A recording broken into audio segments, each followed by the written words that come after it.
این منم بعد از هرس کردن 100 تا درخت تو 4 روز. بیایید داستان یک روز کار داوطلبانه رو به شما بگم که ببینید آیا دوست دارید انجام بدید یا نه. صاحب مزرعه یک کاروان بهم داده برای جای خواب که موتورم هم کنارش میذارم. صبحا بعد از صبحانه‌ای که اونم صاحب مزرعه فراهم میکنه، شروع میکنم به هرس کردن علف‌های هرز درخت‌ها. اینجا حدوداً 70 تا درخت زیتون است و 30 تا درخت انار.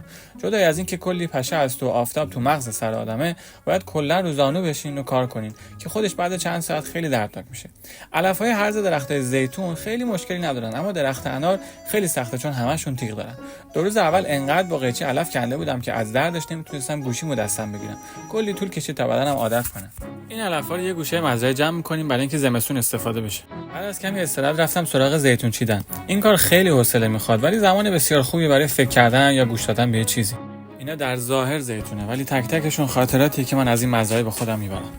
همه این کارا فقط در ازای 2 وعده غذا و یه جای خواب ساده است. خوشبختانه کلی حیوان نازنینم اینجا تو مزرعه زندگی میکنن که ساعت‌ها نشستن و نظاره کردنشون گاهی خنده‌دار بود و گاهی تأمل برانگیز. ویدیوهای کاملش رو تو یوتیوبم که لینکش تو بایو همین پیج هست گذاشتم. حالا شما باشین حاضرین یک هفته اینجا کار داوطلبانه بکنین؟